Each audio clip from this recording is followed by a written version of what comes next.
It's cool. So you don't need to give me an answer now, just so you know. Hey, Ruth. I had the honor of Will the Senate please come to order?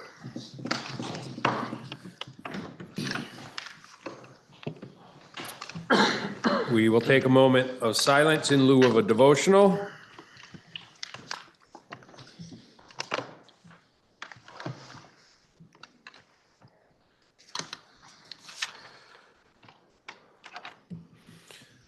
Thank you. Are there any announcements? Seeing none. We have H488 having failed to meet crossover. Rule 31 is not crossover. Rule 44 is crossover. Okay, affecting the expenditures of the state. It is referred to the Committee on Appropriations.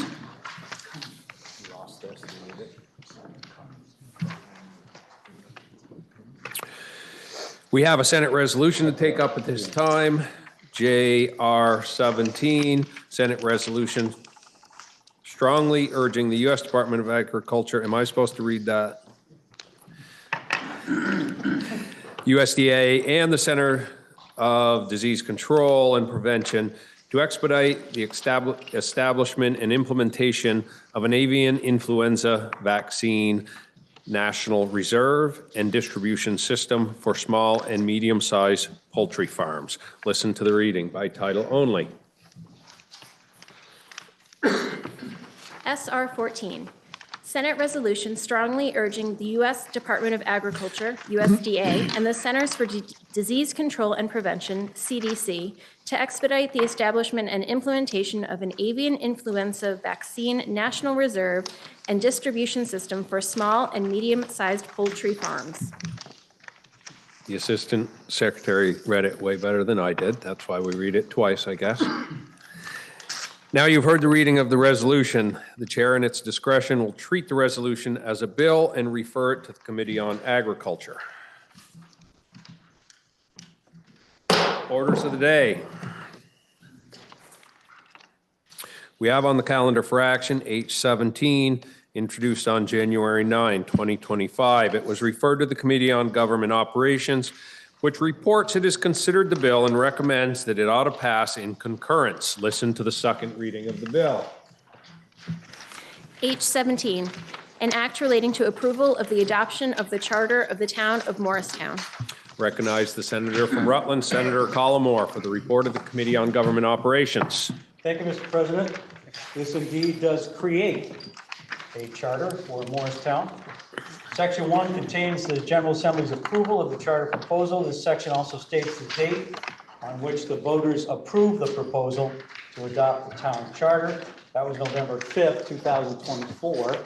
The vote that day was 2,002 in favor and 402 opposed.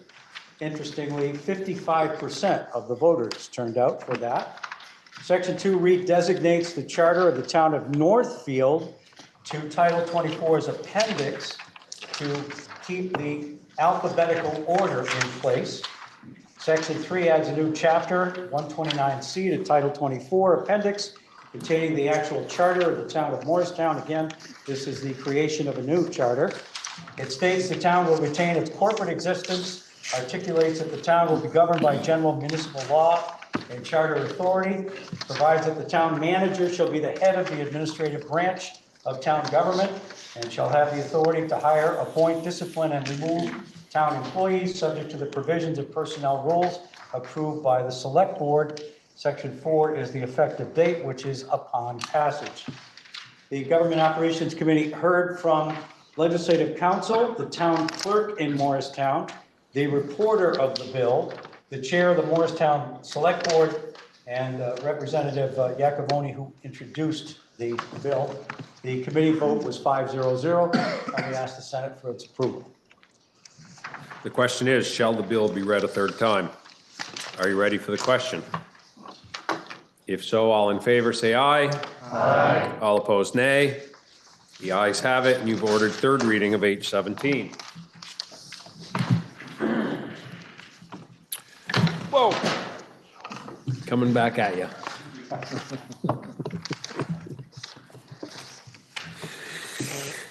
We have H13 for third reading. Are there any amendments to be offered prior to third reading? Senator from Chittenden. Thank you, Mr. President. I rise with the proposal of amendment for H13. You can find it on page 867 in today's calendar. Yesterday, we heard from AHS that on closer review, the bill required some minor technical amendments, and those are what I will present today. There are three main instances of amendment. The first, as you'll see in the calendar, is striking out section 2 and replacing it with language that makes some consistent changes throughout. We changed the word determine to calculate to better reflect the role of AHS. The legislature actually determines appropriations, not the agency, so this seemed like a better choice of words. We also added for informational purposes, and that is, you'll see that at the bottom of page 867. Again, that is because AHS doesn't determine appropriations, so we just wanted folks to know that they are doing this work for informational purposes for the legislature. Another change is on 868. We made a change from extraordinary financial relief to may request provider stabilization from the agency. Again, just sort of ease that language a little bit, and when necessary, the agency will be able to help stabilize if need be.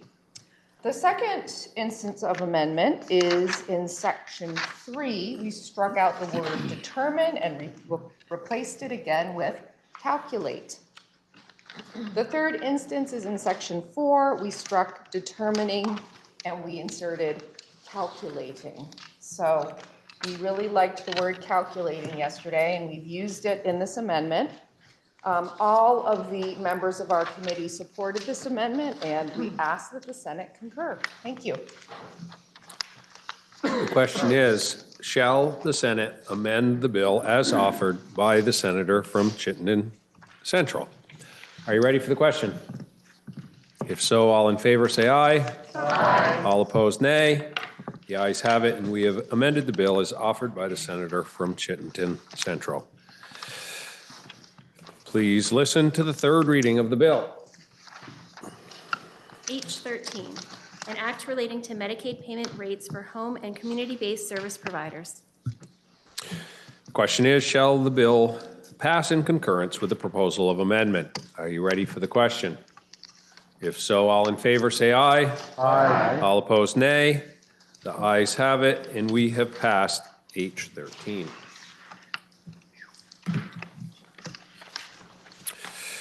We now have H21. Are there any amendments prior to third reading? Listen to the third reading of the bill. H21, an act relating to service of writs of possession. The question is, shall the bill pass in concurrence? Are you ready for the question? If so, all in favor say aye. Aye. All opposed, nay. The ayes have it, and we have passed H21.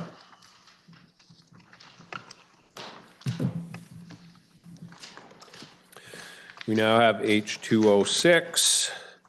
Are there any amendments prior to third reading? Senator from Washington. Thank you, Mr. President. As I mentioned yesterday, we have one technical amendment, and that is in the transition section, which is the last section of the bill. It addresses what happens to business transactions using Bitcoins that are in process. And our legislative counsel found, reading that bill, I give him credit for that, that the word before had been left out before, the date July 1st, 2025. So rather than just say July 2025, it's what was begun before that. And then we just recommend taking out July 1st, 2025. It's somewhat redundant. The next date is a year later that that's the enactment date. So it makes the transition dates clearer. I believe every member of the Finance Committee is on the amendment, and we ask the body to concur. The question is, shall H 206 be amended as offered by the senator from Washington? Are you ready for the question? If so, all in favor say aye. Aye. All opposed, nay. The ayes have it, and we have amended H 206 as offered by the senator from Washington. The question now is, let's do the third reading before the next question. H 206, an act related to the Uniform Commercial Code. Now the question is, shall the bill pass in concurrence with the proposal of amendment? Are you ready for the question? If so, all in favor say aye. Aye. All opposed, nay. The ayes have it, and we have passed H 206. We now have H 463. Are there any amendments prior to third reading? Listen to the third reading of the bill. H 463, an act relating to technical corrections for the 2025 legislative session. The question is, shall the bill pass in concurrence with proposal of amendment? Are you ready for the question? If so, all in favor say aye. Aye. All opposed, nay. The ayes have it, and we have passed H 463. We are passing over S 18, which completes the orders of the day. Are there any announcements? Senator from Grand Isle. Thank you, Mr. President. Tomorrow afternoon at 4:30, there will be a reception for legislators on the train back of the Capitol Plaza. For anybody who hasn't been to that, it's a pretty good event, and they'd like to have you. It goes from 4:30 to 7. Drinks, hors d'oeuvres, and a lot of good chatter. Thank you. Senator from Windsor. After you have fun on the train tomorrow afternoon, you could also be joined by a very special senator who is celebrating her birthday in the Cedar Creek room from 5:30 to 7:30. I believe all of you have been invited. It's a very important birthday, so I personally will be there from 5:30 to 7:30 in the cloakroom. There will be cake. And hopefully everyone will have a haiku ready. Or a limerick. Are there any further announcements? Senator from Windsor. Thank you, Mr. President. May I speak on a point of personal privilege? You may. Thank you. I rise today just not as the vice president, I wish, vice chair of this chamber's Agriculture Committee, but a proud member of the Vermont community, where generations of farmers have worked the land with grit, heart, and unshakable hope. And today, I come to this floor not with hope, but of heartbreak and pain because of what has happened to our farmers. Over the past few months, not just have they endured a byproduct of global economics, it's not just the way things go. No, they have had nothing short of sabotage done to them. And that sabotage has come from 1600 Pennsylvania Avenue.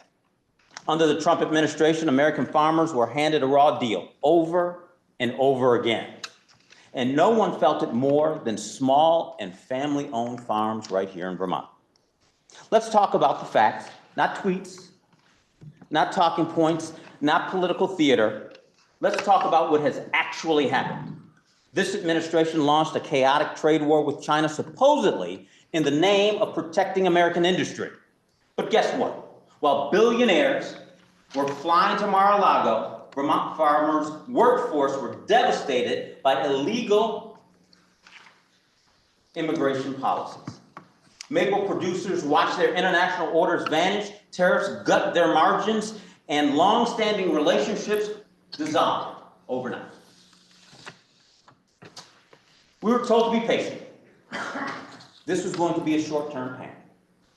But patience does not pay the bills. Patience does not stop foreclosure notices, and patience doesn't pass down family farm to the next generation, it buries it. In Trump's prior administration, he tossed around billion-dollar bailouts, and like farmers, should have been grateful. But let me be clear. Vermont farmers, they don't want handouts.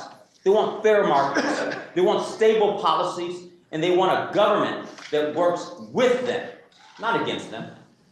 And then there's the climate policy, or more accurately, the complete abandonment of it. In Vermont, we were on the forefront of climate change. Our farmers were seeing floodings one month and droughts the next. And what did President Trump do? He pulled us out of the Paris Agreement. He rolled back protections, and he told us that climate change was, get this, a hoax. A hoax. Tell that to the farmers that lost $55 million in flooding over the last 2 years. But it didn't stop there. USDA programs were gutted, cooperative extension funding was slashed, mental health resources for farmers neglected, rural broadband expansion ignored, and we have to wonder why our young people are fleeing family farms, and more importantly, why more farmers are hanging up their boots. Mr. President, this isn't bad policy. It's a betrayal. A betrayal of Vermonters. A betrayal of the people who grow our food, who are the stewards of our land, and who do the work that no one else wants to do, but everybody is reliant on it. I say enough is enough. We in the Senate must hold the Trump administration accountable. We must reject the politics of photo ops and start passing policies that actually help working families. Policies that stabilize milk prices, invest in climate-smart agriculture, expand food systems, and yes, give our farmers the dignity and support that they deserve. Vermont's agricultural future depends on it. And I, for one, will not stand here and watch one more barn go dark, have one more field lay empty, and have any more farmers give up hope. Thank you, Mr. President. Any further announcements? Senator from Addison. Thank you, Mr. President. I move that the comments from the senator from Windsor be journalized. Senator from Addison has moved that the comments of the senator from Windsor be journalized. Are you ready for the question? If so, all in favor say aye. Aye. All opposed, nay. Nay. The ayes appear to have it. The ayes do have it, and you've moved to journalize the remarks of the senator from Windsor. Are there any further announcements? Senator from Chittenden. Thank you, Mr. President. Pending further announcements, I would move that the Senate stand in adjournment until 1 p.m. Thursday, April 24th. Are there any further announcements? See Senator from Washington. Thank you, Mr. President. Senate appropriations won't meet until 2 o'clock. Senator from Washington. Senate Finance will meet at 1:30. Senator from Rutland. Senate Government Operations will also meet at 1:30. Senator from Bennington. The Education Committee, Mr. President, will meet at 1:30. Senator from Wyndham. The Senate institutions will meet 15 minutes after the fall of the gun. Are there any further announcements? Seeing none, the senator from Chittenden Central has moved that the Senate stand in adjournment until 1 p.m. Thursday, April 24th, 2025. Are you ready for the question? If so, all in favor say aye. Aye. All opposed, nay. The ayes have it, and we've adjourned till 1 p.m. Thursday, April 24th, 2025.